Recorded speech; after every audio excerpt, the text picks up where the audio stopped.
नमस्कार, 99 न्यूज़ के इस बुलेटिन में आपका स्वागत है। मैं हूं तबरेज़ अनवर।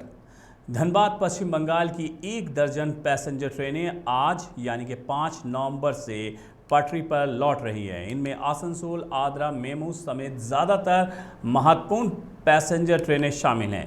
इसके साथ ही बाबानगरी देवघर के जेसीडी से झाझा के बीच चलने वाली मेमू पैसेंजर 6 नवंबर से चलने लगेगी। पूर्व रेलवे इससे जुड़ी सूचना जारी कर दी है। सभी पैसेंजर ट्रेनें पूर्व रेलवे की हैं। पूर्व रेलवे पश्चिम बंगाल के साथ ही सीमावर्ती झारखंड और बिहार में भी रेल परिचालन करता है। आसनसोल धनबाद से लगा हुआ है। इस इलाके की सवारी गाड़ी चलने से धनबाद और आसपास के लोगों को फायदा मिलेगा।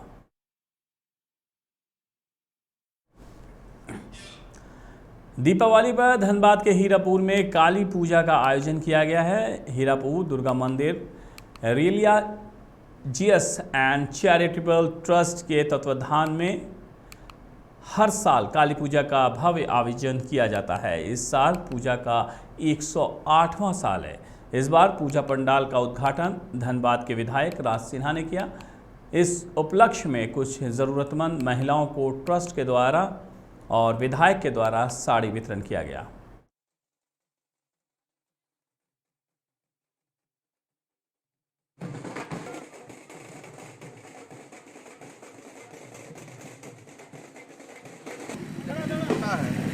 और इसलिए मेरा भी सौभाग्य है कि माँ के दर्शन करने का अवसर प्राप्त हुआ। और इस अवसर पर पूजा समिति ने महिलाओं को साड़ी वितरण भी किया है। मेरी पूरी शुभकामना है और माँ से प्रार्थना है कि उनकी मनोकामना सभी भक्तों की पूरी करें। साथ ही कुछ ऊपर में निर्माण की भी आवश्यकता है। मैंने आश्वस्त किया है कि अगले बार मार्च के बाद जब फंड आएगा तो यहाँ पर ऊपर शेड का निर्माण मैं करवाऊँगा। स्मार्ट सिटी जो चैरिटेबल ट्रस्ट है, ये हर साल की भांति इस साल भी काली पूजा मना रही है। और ये इस साल हम लोग का 109 साल है। और हम लोग हर साल की भांति इस साल भी गरीबों में वस्त्र वितरण किए। दुर्गा पूजा में भी करते हैं और काली पूजा में भी करते हैं। गरीब तबके के जो लोग हैं उन लोग को भी हम लोग दीपावली के शुभ अवसर पर साड़ी और नाश्ता करवाते हैं, भोग का वितरण। धनबाद के निरसा थाना अंतर्गत लखी माता कोलियारी कार्यालय के नज़दीक गुरुवार की शाम 2 बाइक में आमने सामने से हुई टक्कर में 3 लोग गंभीर रूप से घायल हो गए हैं। तीनों घायलों को इलाज के लिए SNMMCH धनबाद भेजा गया है, जहां एक घायल मदनपुर निवासी शाकुर अली की मौत हो गई है। शाकुर की बहन की शादी शाकुर की बड़ी बहन की शादी शुक्रवार को होनी थी। मौत की खबर मिलते ही शाकुर के घर पर मदनपुर गांव में मातम पसर गया है। झारखंड में आदिवासियों की बड़ी आबादी है। बोकारो शहर में भी 12% से अधिक संथाल आदिवासी रहते हैं। एक ओर दीपावली का उत्साह पुरजोर पर है तो दूसरी ओर संथाल आदिवासी सोहराय पर्व की खुशियों में डूबे हुए हैं। दीपावली के साथ ही आदिवासियों के सोहराय पर्व की भी शुरुआत हुई है। इस दौरान प्रकृति और गौ माता की पूजा आदिवासी करते हैं। आज आदिवासियों को सनातन धर्म से अलग बताने की आवाज़ें उठ रही हैं, मगर अवलोकन करें तो पता चलेगा कि दोनों की परंपराएं एक दूसरे के काफ़ी करीब है। धार्मिक रीति रिवाज भी प्रकृति पूजा से जुड़े हैं। सनातन धर्मावलंबी 5 दिनों के दीप पर्व पर धनतेरस, छोटी दिवाली, भैया दूज और गोवर्धन पूजा करते हैं। गोवर्धन पूजा के दिन गाय माता की पूजा भी होती है।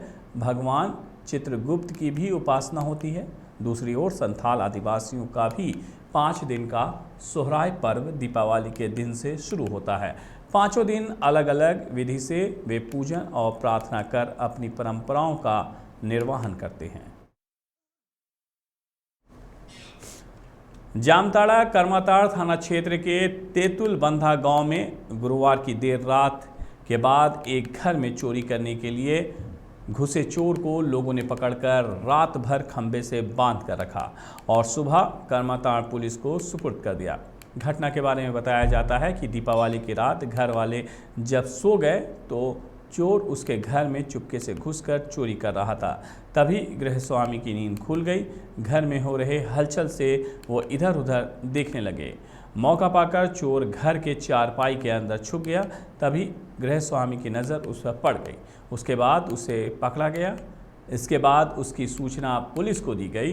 पुलिस सुबह मौके पर पहुंचकर चोर को अपने कब्जे में लेकर थाने ले आई है। उसे जेल भेजने की तैयारी की जा रही है।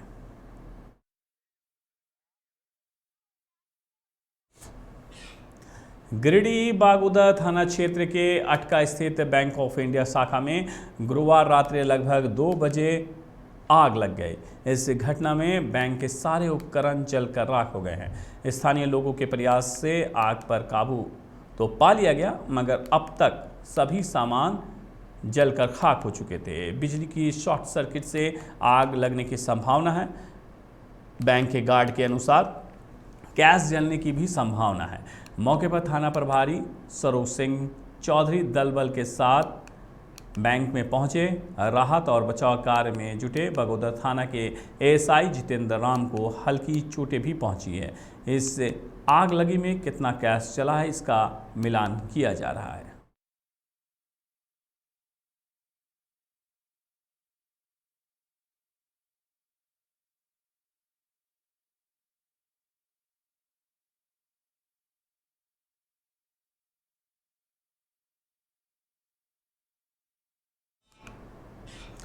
बिहार के गोपालगंज में जहरीली शराब पीने से मृतक की संख्या लगातार बढ़ रही है। शुक्रवार तक पश्चिम पंचानन के नौतन में 15 लोगों की मौत हो गई है। पश्चिम पंचानन में दीपावली के दिन मरने वाले 1 दर्जन लोगों के घरों में मातम पसरा रहा।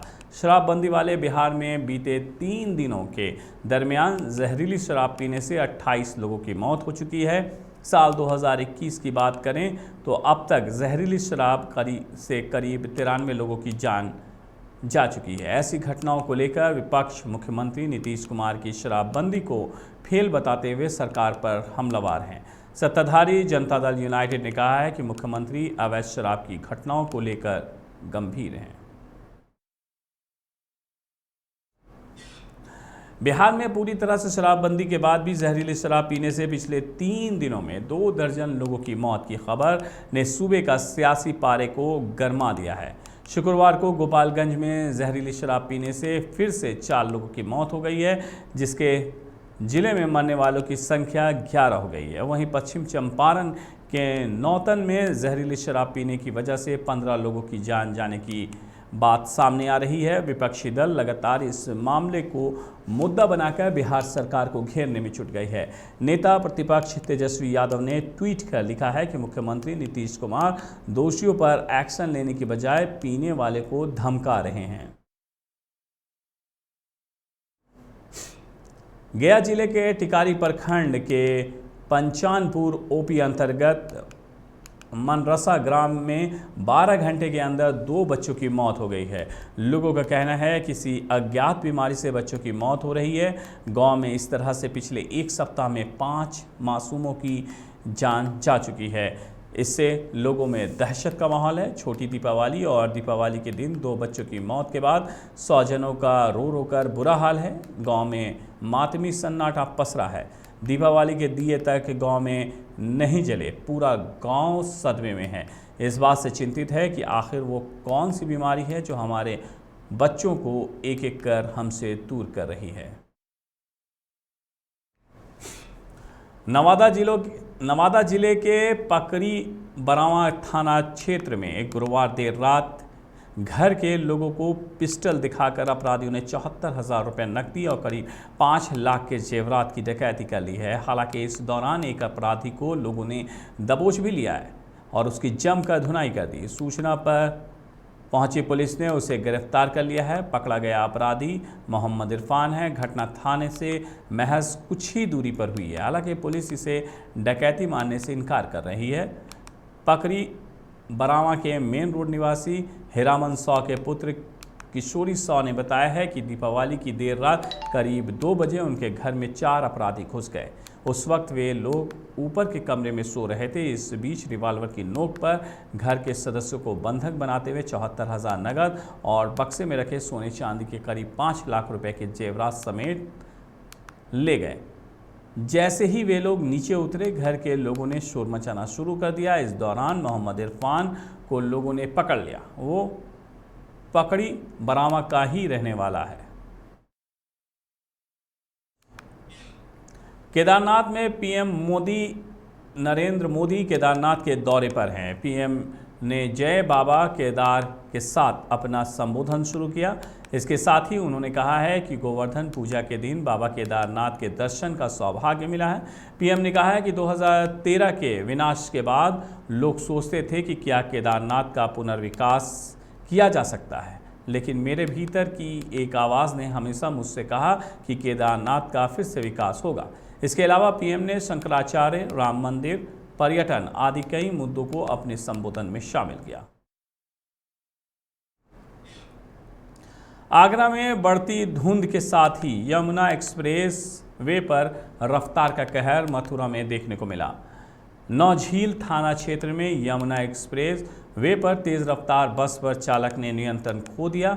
बस के रेलिंग तोड़कर दूसरी सड़क पर चली गई और कार को तेज टक्कर मार दी। इस हादसे में कार सवार 4 लोगों के साथ साथ बस के चालक की भी मौके पर ही मौत हो गई, जबकि 6 घायलों में 3 बेहद गंभीर हैं।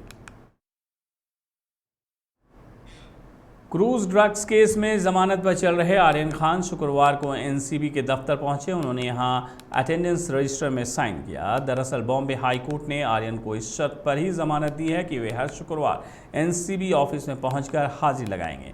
इस केस के एक अन्य गवाह किरण गोस्वामी की भी आज मुंबई की एक अदालत में दोबारा पेशी होनी है। गोसावी के बॉडीगार्ड प्रभाकर सईन ने गोसावी पर 25 करोड़ की डील का आरोप लगाया था।